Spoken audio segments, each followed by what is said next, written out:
السلام علیکم، میں ہوں سعید الوی اور آپ دیکھ رہے ہیں مکالمہ کی خصوصی ایپیسوڈ۔ آج مکالمہ میں ہمارے خصوصی مہمان ہیں لیاقت بلوچ صاحب۔ آپ نائب امیر ہیں جماعت اسلامی پاکستان کے۔ لیاقت بلوچ صاحب مکالمہ میں خوش آمدید۔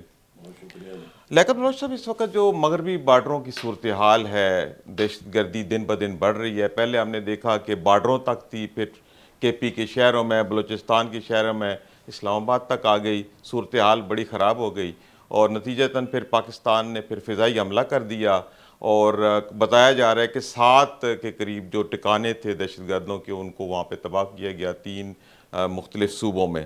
تو آپ کیا سمجھتے ہیں کہ موجودہ جو صورتحال پیدا ہوئی ہے، اس میں اس طرح کے جو ہم جنگی حال کی طرف آئے ہیں، مجبوراً آئے ہیں، اس سے پہلے ہم نے مذاکرات بھی کیے، تو اب آپ کیا سمجھتے ہیں کہ یہ جو حل آخری نکلا ہے، ایئر سٹرائک کی طرف ہمیں جانا پڑا ہے، تو اس سے کیا صورتحال مزید آگے بہتری کی طرف جا سکتی ہے یا خدا نخواستہ خرابی کی طرف جا سکتی ہے؟ بسم اللہ الرحمن الرحیم، بہت شکریہ آپ نے مکالمہ میں موقع دیا ہے۔ میرا خیال ہے کہ دو ہمسایوں کے اور دو بالکل برادر اسلامی ممالک کے درمیان جنگ جو ہے یہ تو کبھی بھی کوئی حل نہیں ہے۔ صحیح۔ اور جتنے بھی صورتحال گمبھیر ہوتی چلی جائے گی، اس کا فائدہ کوئی اور اٹھائے گا، کوئی دشمن اٹھائے جی گا، بالکل۔ جبکہ پاکستان اور افغانستان کے تعلقات کی مضبوطی جو ہے یہ ناگزیر ہے۔ درست۔ لیکن یہ درست ہے کہ اس وقت افغانستان کی سرزمین پاکستان کے خلاف استعمال ہو رہی ہے، دہشت گردی ہو رہی ہے، اور ایسا بھی نہیں ہے کہ یہ چیزیں کوئی ڈھکی چھپی ہیں، جی یہ آن ریکارڈ ہے۔ صحیح۔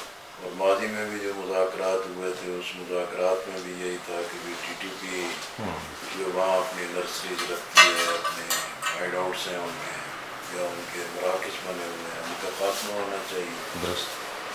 بقول وزیر دفاع خواجہ آصف صاحب کے بھی ہم نے ساری چیزوں پہ اتفاق کر لیا، لیکن یہی تھا کہ بھی ان کو کسی دور جگہوں پہ جا کے کیمپ دے دیں، جی اور اس کے بدلے میں انہوں نے ایک اماؤنٹ مانگی، جی لیکن جب انہوں نے مزید گارنٹی لینی چاہی کہ بھی یہ واپس اس طرف نہیں آئیں گے، اس گارنٹی سے انہوں نے انکار کر دیا تو وہ مذاکرات ناکام ہو گئے۔ ٹھیک ہے۔ تو اب آپ کیا سمجھتے ہیں کہ اس وقت جو کابل رجیم ہے ان کے کنٹرول میں یہ واقعی معاملہ ہے، جیسے آپ نے خود بتایا کہ معاملہ وہاں پہ رکا کہ ہم ان کے اوپر کنٹرول نہیں کر سکتے، تو اگر یہ کنٹرول نہیں کر سکتی طالبان رجیم، تو پھر یہ آپ کیا سمجھتے ہیں کہ صورتحال کس طرف کو جا سکتی ہے؟ میرا خیال ہے کہ بھی اصل چیزیں غلط فہمیاں ہیں اچھا۔ کہ خود پاکستان کو بھی ظاہر ہے کوئی بڑا اعتماد نہیں ہے، اور اس کی وجہ ہے کہ بھی طالبان رجیم نے جا کے انڈیا سے ایک دفاعی معاہدہ کیا ہے یا معاہدے کیے ہیں۔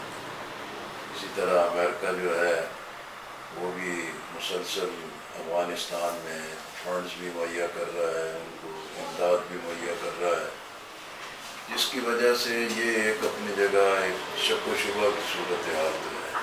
صحیح۔ پھر جیسے آپ نے جو پہلا سوال کیا تھا اس کا جو آگے چیز بنتی ہے کہ یہ مذاکرات کے ذریعے ہی مسائل حل ہو سکتے ہیں۔ ٹھیک ہے۔ اس سے پہلے بھی ترکی نے، قطر نے جی بالکل کوششیں اور کی ہیں۔ باقی جو مماثلین ہیں انہوں نے اس چیز کے لیے کوششیں کی تھیں۔ میرا خیال ہے اب بھی چین، ترکی اور قطر کے ساتھ یہ رابطے ہونے چاہیے اور یہ مذاکرات بحال ہونے چاہیے۔ صحیح۔ اور پہلا قدم تو خود طالبان کی حکومت کا ہے کہ وہ افغانستان میں دہشت گردی کا جو نیٹ ورک ہے اس کا خاتمہ کرے، اور ایک باہمی جو ہمسایوں کا حق ہے اس کا احترام کیا جائے۔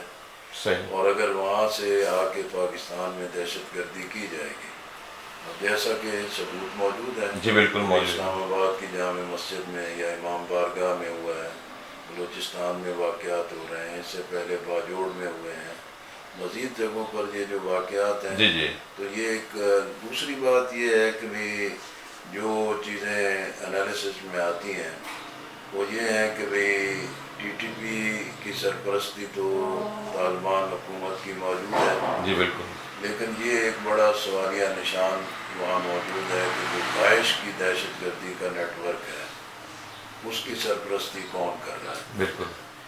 اور افغانستان کی حکومت کو یہی خطرہ ہے کہ اگر ٹی ٹی پی جو ان کی حمایتی ہے اگر اس سے بھی ہاتھ اٹھا لیں جی جی تو یہ سارے جو ہیں کہ جا کے داعش کے ساتھ مل جائیں گے، افغانستان کے لیے ہوں گے.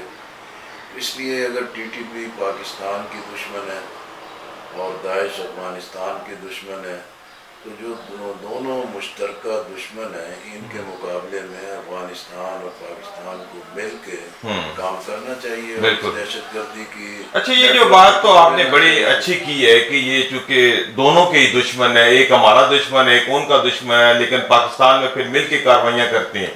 تو آپ کیا سمجھتے ہیں کہ طالبان کے تو پاکستان میں روٹس کافی ہیں، یہاں سے پڑھ کے بھی گئے ہیں، تو کوئی اس طرح کوئی جرگہ ٹائپ کوئی چیز ہو سکتی ہے کہ جو جا کے اس مسئلے کا حل نکالے؟ کیونکہ ہم نے انٹرنیشنل لیول پہ تو مذاکرات کر کے دیکھ چکے، ابھی کچھ ملا نہیں. دیکھیں اس سلسلے میں گزشتہ عرصے میں بھی پاکستان سے بھی وفود گئے، علماء کے بھی وفود گئے، جماعت اسلامی کا بھی وفد گیا، ابھی حال ہی میں سراج الحق صاحب بھی وہاں گئے تھے. جی تو یہ امکانات تو موجود ہیں ٹھیک ہے. کہ بھی کسی جرگوں کی صورت میں یا بڑے وفود کی صورت میں یہ ڈائلاگ کا راستہ اوپن ہونا چاہیے. ٹھیک ہے. لیکن جتنے بھی جرگے ہوں گے یا وفود جائیں گے ان کی اپنی ایک انفرادی حیثیت ہوگی. جی بالکل صحیح کہہ رہے ہیں. اصل تو اسٹیٹ ڈائلاگ کی ضرورت جی بالکل صحیح کہہ رہے ہیں. اور دونوں ریاستیں اگر ایک دوسرے کے ساتھ مذاکرات کے لیے تیار ہوں گی ٹھیک ہے. پھر ہی اس کی امن کی صورت پیدا ہوگی. صحیح. اس لیے کہ اس خطے میں ناگزیر ہے کہ بھی پاکستان، ایران اور افغانستان کے تعلقات مضبوط ہوں. اگر یہ تینوں ملک سفارتی، اقتصادی، تعلیمی اور دیگر جتنے بھی تعلقات ہیں ان کو مضبوط کریں گے صحیح. تو ہم ہر دشمن کے مقابلے میں مضبوط ہوں گے. صحیح. پھر انڈیا بھی کچھ نہیں. جی بالکل صحیح کہہ رہے ہیں آپ بالکل ٹھیک کہہ رہے ہیں. تو اصل چیز ہے کہ بھی خطے میں امن ترجیح ہونی چاہیے. صحیح بات. اور ہمیں اس بات کو دیکھنا چاہیے کہ بھی ہم روس سے، چین سے، امریکہ سے یا کسی اور سے توقعات رکھیں لیکن اپنے ہمسایوں کے ساتھ اپنے تعلقات تینوں کے مضبوط نہیں ہوں گے. صحیح. تو تینوں کے جو دشمن ہیں وہ اپنا کھیل کھیلیں گے. صحیح. اچھا لیکن بلوچ سے یہ بھی کہا جاتا ہے کہ دہشت گردی کے خلاف یہ پوری مہم چلی ہوئی ہے، اس میں جو وہاں کی مقامی کے پی کی حکومت ہے وہ مکمل طور پر اس میں تعاون نہیں کر رہی، کئی جگہوں پہ عدم تعاون کر رہی ہے. کہیں پہ کوئی یہ کہا جاتا ہے کہ طالبان کے لیے کوئی صاف کارنر بھی ہے، اور وفاقی سطح پہ یہ بات سامنے آتی ہے کہ اگر ہم ایک پیج پہ ہوں اور کے پی گورنمنٹ بھی باقاعدہ طور پر اس مہم میں حصہ لے اور جو ضروری اقدامات ہیں وہ کرے تو ہم اس دہشت گردی سے جلدی باہر نکل سکتے ہیں. دیکھیں ہمارے تو یہ علم میں نہیں ہے. اب اگر مشترکہ مفادات کونسل کا اجلاس بلاتے ہیں تو کے پی وہاں شریک ہوتا ہے. ٹھیک ہے. ابھی حال ہی میں کور کمانڈر ہاؤس میں جو اپیکس کمیٹی کی میٹنگ ہوئی جی اس میں شرکت کی شریک تھے. تو اگر کہاں یہ تعلقات کی کشیدگی ہے تو وہ سیاسی ہے. بالکل ٹھیک. وہ حقیقت میں مبنی ہے کہ وہاں پی ٹی آئی کی حکومت ہے اور پی ٹی آئی کی حکومت خیبر پختونخوا میں ایک مدت سے موجود ہے. جی بالکل. اور اس وقت پی ٹی آئی کی ترجیحات میں کوئی چیز بھی نہیں ہے. صحیح. نہ فلسطین ہے، نہ کشمیر ہے، نہ امن ہے، نہ وہاں کی گڈ گورننس ہے. صحیح. ان کی ترجیح اول تو ہے کہ عمران خان کی رہائی ہے. صحیح.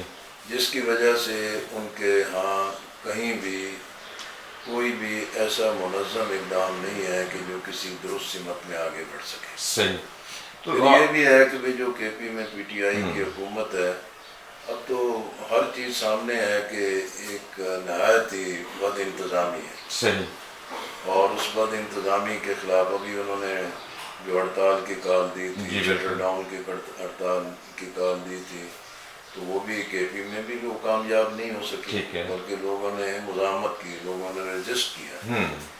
اس لیے میں سمجھتا ہوں کہ پی ٹی آئی کی حکومت کو ایک قومی مفادات کو سامنے رکھ کے جو چیزیں وفاق کے ساتھ ملک پاکستان کی سلامتی کی ہیں اس میں اسے کردار ادا کرنا چاہیے. صحیح. اچھا آپ کیا سمجھتے ہیں کہ ابھی جو خان صاحب کو مسلسل جیل میں ہیں، پھر ان کی آنکھ کا بھی مسئلہ بتایا جا رہا ہے، اس وجہ سے بھی کہہ رہے ہیں کہ بہت زیادہ بددلی ہے، اور فیڈرل گورنمنٹ اور جو صوبائی حکومت ہے پی ٹی آئی کی، اس کے درمیان ورکنگ ریلیشن نہیں ہے، یہ سیاسی عدم استحکام ہے۔ اگر یہ کسی طریقے سے ریزالو ہو جائے تو آپ کیا سمجھتے ہیں کہ صوبائی اور وفاقی حکومت جو ہے وہ بہتر انداز میں کام کر سکتی ہے، کچھ ریلیف دے دیا جائے؟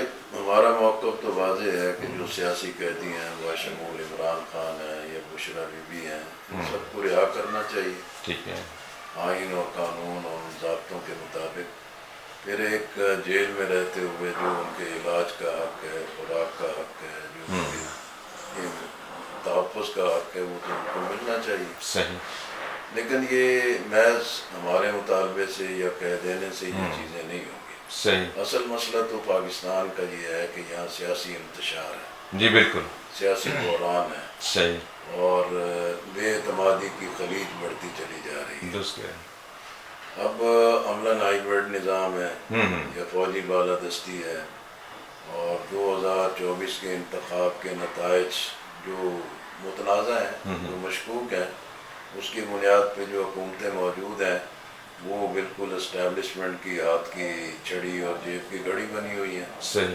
اور جس کی وجہ سے یہ نیشنل سطح پر ایک بہت بڑی بے اعتمادی ہے۔ صحیح، تو پھر میں اس ایک سیاسی سیاسی کارکن کی حیثیت سے سمجھتا ہوں کہ اس کا یہ علاج اب ممکن نہیں ہے کہ سارے کوئی مل کے کوئی اتحاد بنا لیں یا سارے مل کے کسی ایک فیصلے پہ اتفاق کر لیں، ٹھیک ہے، اور دوسرا یہ ہے کہ بھی ساری جماعتیں مل کے اسٹیبلشمنٹ کے خلاف کھڑی ہو جائیں، تو یہ بھی عادی ہو سکتی ہیں، عادی نہیں ہو سکتی، تو فائدہ تو کسی تو اور پھر کو۔ کیا حل ہے؟ آپ کیا سمجھتے ہیں کہ اس کی سیاسی بے چینی کو میں کم کرنے سمجھتا کے لیے ہوں کیا کہ کیا جائے؟ اب یہ جو 8-10 بڑی جماعتیں ہیں، ٹھیک ہے، اس کی جو نیشنل لیڈرشپ ہے، انہیں نیشنل پرائرٹیز کے کم از کم ایجنڈے پر اکٹھا ہونا چاہیے۔ ٹھیک ہے، نمبر 1 کہ بھی آئین کا تحفظ ہونا چاہیے، جی بالکل، عدلیہ کی آزادی ہونی چاہیے، انتخابات شفاف اور غیر جانبدار ہوں، ٹھیک ہے، جسے بھی عوام مینڈیٹ دیں اس کے مینڈیٹ کو تسلیم کر لینا چاہیے، ٹھیک ہے، اور انتخاب میں کوئی پارٹی بھی اسٹیبلشمنٹ کی اعلی کار نہ بنے۔ ٹھیک ہے، اور یہ جو ماضی میں اقتدار کا ہوس ہے وہ سارے ملک کو تباہی کی طرف دھکیل رہا ہے۔ ٹھیک ہے، اب بظاہر ہم دیکھیں کہ وزیر اعظم بہت فعال ہیں، دنیا بھر میں جاتے ہیں، جی، بڑا عزت اکرام ہے، اور فیلڈ مارشل کی بڑی عزت اکرام ہے، یہ پاکستان کے لیے خوشی کی بات ہے۔ یہ اچھی بات ہے، لیکن اگر انٹرنیشنل سطح پر تو آپ اپنا ایک سپیس بنا لیں، جی، لیکن خود پاکستان کے اندر استحکام سیاسی موجود نہ ہو صحیح، تو یہ ہر چیز کے لیے عدم استحکام کا ذریعہ بنتا ہے۔ صحیح، اس لیے دونوں پارٹس بھی بہت اہم ہیں کہ صحیح، حکومتی اور اسٹیبلشمنٹ کی سطح پر بھی کہ یہ جو عوام کو کنٹرول کرنے کا ڈاکٹرائن ہے یہ ناکام ہے، صحیح، اور سیاسی قوتیں بھی اس بات کو سمجھیں کہ غلطیاں سب سے ہو چکی ہیں، اور اس تمام میں غلطیاں سب کی عیاں ہیں، بالکل صحیح کہہ رہے ہیں، اور اب یہ ضرورت ہے کہ ایک نیشنل ڈائلاگ کا راستہ کھولنا چاہیے۔ صحیح، اچھا جس صورتحال کا آپ ذکر کر رہے ہیں واقعی بات تو بالکل ٹھیک ہے کہ ہم سیاسی طور پر بالکل سٹک ہو گئے ہیں، لیکن اگر دوسری طرف دیکھا جائے سیاسی جماعتوں کو تو سوائے جماعت اسلامی کی کوئی جماعت میں منظم نظر نہیں آتی، کہیں پہ الیکشن نہیں ہوتے، جمہوریت کے لیے دعویٰ کرنے والی جو جماعتوں کے اندر جمہوریت نہیں ہے، ان کا کوئی منشور نہیں ہے، ان کے کوئی طریقہ کار نہیں ہے، کوئی روڈ میپ نہیں ہے، تو یہ جماعتیں جو اتنے دعوے کرتی ہیں اگر ان کے اندر جمہوریت نہیں ہے، ان کا کوئی اپنا منشور نہیں ہے، تو پھر یہ کس طرح کا نظام لا پائیں گے؟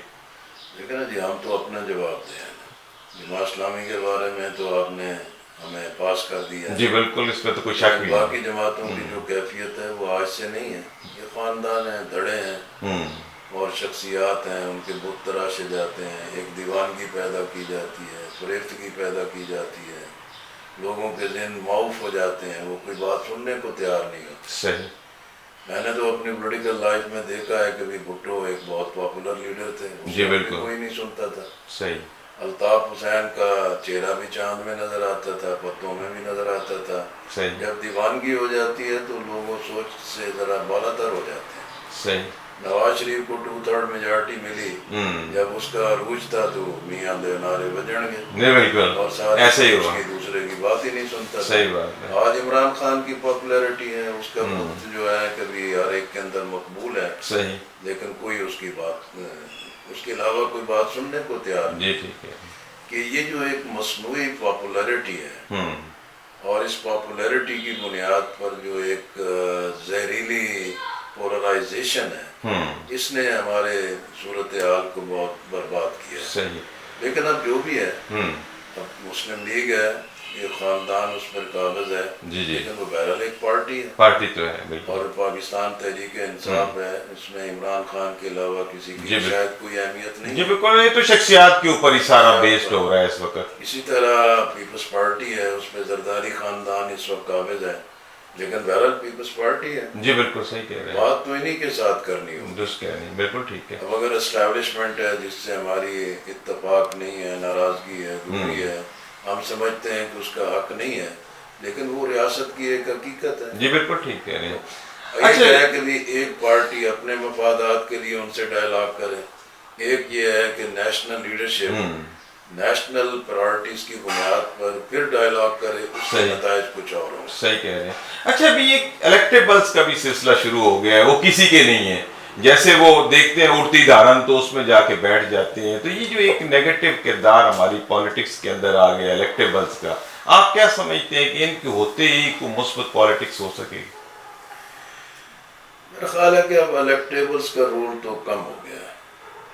پارٹی کا, پاپولیرٹی کا, پارٹی نشان کا ایک زیادہ آمد دخل ہے, لیکن پھر بھی الیکٹیبلز کا اپنا جو ایک ووٹ بینک ان کا اپنے ایریا میں موجود ہوتا ہے, وہ پارٹیوں کے لیے ایک اٹریکٹیو ہوتا ہے. جی بالکل. میں آپ کو دونوں مثالیں دے سکتا ہوں کہ جب ہم آئی جی آئی میں تھے اور نواز شریف سے کہا کہ بھی آئی جی آئی مقبول ہے, 2/3 میجارٹی دے سکتی ہے, ٹھیک ہے, تو ہمیں اچھے لوگوں کو ٹکٹ دینی چاہیے. صحیح. انہوں نے کہا کہ بالکل ٹھیک ہے. پھر ہم منصورے میں بیٹھے, صحیح. اور نواز شریف, شہباز شریف, غلام احمد اقبال, ارشد لودھی, اس طرح یہ سارے موجود تھے. ٹھیک ہے. لیکن جب میں اس کو کنڈکٹ کر رہا تھا, یہ ریکارڈ میرے پاس تھا, تو ہم ایک ایک حلقے کا جائزہ لیتے تھے. تو 8-10 حلقوں کے بعد نواز شریف نے قاضی حسین احمد صاحب کا ہاتھ پکڑ لیا کہ قاضی صاحب یہ معیار رہا تو پھر جماعت اسلامی کے بندے ہوں گے, ہمارا تو ہوگا ہی. پھر انہوں نے سب کو ٹکٹیں دیں, اور جب پریشر ایک آیا, دباؤ آیا, تو وہ سارے لوگ مسلم لیگ کاف بن گئے. جی بالکل صحیح کہہ رہے ہیں. اسی طرح عمران خان صاحب ہیں, جن سے ہم کے پی میں نے بھی اکٹھے حکومت کی. جی بالکل. اور ہمارے ڈائلاگ بھی رہے, ہماری کمیٹیاں بھی بنی. میں جماعت کی کمیٹی کو لیڈ کر رہا تھا. صحیح. آج Javed Hashmi P T I کی کمیٹی کو لیڈ کر رہے تھے. جی بالکل. اور ہم سارے مذاکرات کی صورت میں ایک نتیجے پر پہنچے تھے. ٹھیک ہے. لیکن فائنل نہیں ہوتا تھا. وہی مسئلہ ہے بیچ میں الیکٹیبلز کا, پسند کا نہیں کرنے دے رہے. پھر مینار پاکستان پہ ایک بہت تاریخی جو جلسہ ہوا, اس کے بعد عمران خان صاحب ہائی جیک ہو گئے. صحیح. اور وہی ہوا جو ایک پاپولر پارٹیوں کے ساتھ ہوتا رہتا ہے. صحیح. تو آج اگر ہم یہ سمجھیں کہ بھی بھٹو کے ساتھ ہوا, نواز شریف کے ساتھ ہوا, الطاف کے ساتھ ہوا, آج عمران خان کے ساتھ ہو رہا ہے, تو اگر آپ اقتدار اور کرسی لینے کے لیے اسٹیبلشمنٹ کی مرضی کے سامنے سجدہ ریز ہو جائیں گے, تو پھر جب آپ سمجھیں گے کہ نہیں بھی جمہوریت اہم ہے, آئین اہم ہے, پارلیمان اہم ہے, صحیح, مینڈیٹ اہم ہے, تو پھر وہ کہتے ہیں, گردن پکڑتے ہیں, ہماری بلی ہمیں میاؤں. صحیح صحیح. اس لیے یہ چیزیں تو سیاستدانوں کو خود ٹھیک کرنی چاہیے. اچھا لیاقت بلوچ صاحب, جماعت اسلامی کے پاس اب کیا حل ہے؟ آپ کیا سمجھتے ہیں؟ آپ کا منشور کیا کہتا ہے؟ آپ کا روڈ میپ کیا ہے کہ جو موجودہ صورتحال ابھی تک ہم نے ڈسکس کی ہے, بڑی مخدوش ہے, تو جماعت کیا چاہتی ہے؟ آپ کا کیا موقف ہے کہ جماعت کس طرح کی ایسی تبدیلی لے کے آئے؟ دونوں پہلو. ایک تو یہ ہے کہ بھی ملک جس بحران سے یا ہماری سرحدیں جس کرائسس سے دو چار ہیں, اس میں تو پارٹی سے بالا تر ہو کر چیزوں کو طے کرنا ہوتا ہے. درست. اس میں ہم بالکل اوپن ہیں. ٹھیک ہے. ملک کے مفاد میں, ملک کی سلامتی کے لیے, ملک کی بقا کے لیے, ملک کے استحکام کے لیے, صحیح, ہماری جو قومی ترجیح ہو سکتی ہے, ہم بالکل اس کے لیے اپنا پازیٹیو قومی کردار ادا کرنے کو ہر لمحہ تیار ہے. صحیح.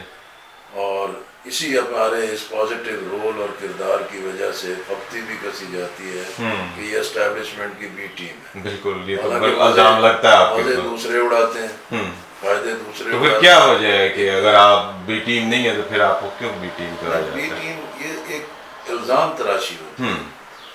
یہ سیاست میں یہ جو الزام تراشی ہے, پھر میڈیا میں بہت سارے لوگ ایسے بیٹھے ہوتے ہیں کہ جو ان چیزوں کو چپکا دیتے ہیں. اب آپ دیکھیں کہ ذوالفقار علی بھٹو مرحوم پہ یہ آیا کہ تم ادھر ادھر ہم. جی بالکل. اب کہتے ہیں کہ نہیں بھی یہ تو ایک اخباری سرخی تھی, ہمارا موقف نہیں تھا. صحیح. لیکن چپک تو گیا. ہاں جی بالکل, ان کی وہ اسی طرح دبا تو لگ گیا. انہوں نے یہ چپکانا تھا, جماعت اسلامی کے ساتھ یہ چپکایا ہے. صحیح. لیکن جماعت اسلامی کا جو ایک ڈیموکریٹک رول ہے اس کو قبول کرنے کو تیار نہیں ہوتے. صحیح. اچھا ڈیموکریٹک رول کی آپ نے بات تو کی ہے, جو دوسرا پارٹ آپ کا رہ گیا. جی جی پلیز. دوسرا یہ ہے کہ بھی جماعت اسلامی نے ابھی حال ہی میں مینار پاکستان پر اجتماع عام کیا ہے. ٹھیک ہے. اور اس میں حافظ نعیم الرحمان صاحب نے بدل دو نظام کا ایک بیانیہ دیا ہے. ٹھیک ہے. اس کے لیے پورا ایک لائحہ عمل دیا ہے. ٹھیک ہے. اس لیے کہ ہم سمجھتے ہیں کہ یہ پورا نظام کرپٹ نظام ہو گیا ہے, یہ ناکارہ ہے, یہ ناقابل اعتماد ہے.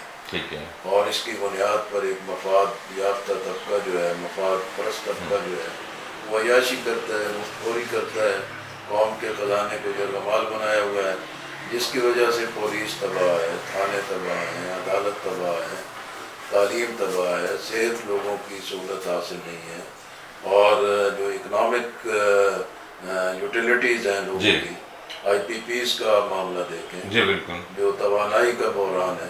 صحیح. کہ انپورٹس اتنی مہنگی ہو گئی ہیں. جی بالکل, اس میں جماعت اسلامی کا ایک اچھا کردار رہا ہے. بالکل آپ صحیح کہہ رہے ہیں. فائدہ مند ہے. صحیح. ان ساری چیزوں کی موجودگی میں ہمارا پیغام تو یہی ہے. صحیح. اچھا یہ بدل دو نظام جو ہے, بدل دو, ٹھیک ہے, نعرہ تو بہت اچھا ہے, بہترین ہے. میکنزم کیا ہو سکتا ہے کہ اتنی بڑی ایک اسٹیبلشمنٹ بنی ہوئی ہے, آپ اس کو پولیٹیکل سیٹ اپ دیکھیں, پھر آپ سوشل سیٹ اپ دیکھیں, آپ کے پاس اس تبدیلی کو لانے کے لیے کیا ٹول ہوگا, کیسے لائیں گے؟ جماعت اسلامی کا مستقل طریقہ کار تو جماعت اسلامی کے دستور میں طے شدہ ہے. ٹھیک ہے.